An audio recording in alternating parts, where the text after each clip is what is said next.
আপনারা কি জানেন, খাদ্য নিরাপত্তায় একটি যুগান্তকারী সাফল্যের দিকে এগিয়ে চলেছে চীন। দেশটি তাদের উচ্চাভিলাষী সামুদ্রিক ধান প্রকল্পে একটি নতুন মাইল ফলক স্থাপন করেছে। মাত্র 3 বছরের মধ্যে ফলন দ্বিগুণ করেছে এবং বৃহৎ পরিসরের খাদ্য নিরাপত্তার আশাকে আরও সুদৃঢ় করেছে। সামুদ্রিক ধান বা সি ওয়াটার রাইস আসলে একটি বিশেষ লবণ সহিষ্ণু সংকর ধান।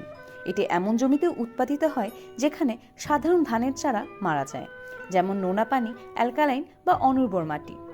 এ ধানের ইল্ড প্রতি 0.67 হেক্টরে প্রায় 700 কেজি এবং গবেষকদের লক্ষ্য হল আগামী 10 বছরের মধ্যে প্রায় 7 মিলিয়ন হেক্টর জমিতে এ ধান চাষ করা, যেন বন বা গ্রাসল্যান্ডের দিকে সম্প্রসারণ না করেই 80 মিলিয়ন মানুষের খাদ্যের চাহিদা পূরণ করা সম্ভব হয়।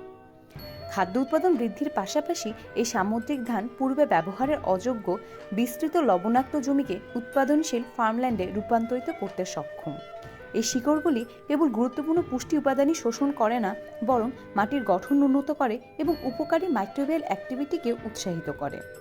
স্বাদ নিয়ে প্রাথমিকভাবে সন্দেহ থাকলেও ই কমার্সের মাধ্যমে অভ্যন্তরীণ চাহিদা বাড়ার সাথে সাথে ভোক্তাদের মধ্যে এই ধান জনপ্রিয়তা পেয়েছে। পাশাপাশি ইউএই, আফ্রিকা সহ ওয়ার্ল্ড ওয়াইড চীনের সাথে এই ধান গবেষণা প্রজেক্টে কোলাবোরেশন করতেও আগ্রহী। এই প্রকল্পের পেছনে ইন্সপিরেশন ছিলেন চায়নার লেজেন্ডারি সায়েন্টিস্ট ডক্টর ইউআন লংপিং, যাকে ফাদার অফ হাইব্রিড রাইস বলা হয়। তার ড্রিম ছিল সমস্ত ব্যারেন জমিকে ফার্টাইল করে তোলা। সি ওয়াটার রাইস প্রোগ্রাম তার সেই ভিশনের দিকেই এগিয়ে চলেছে।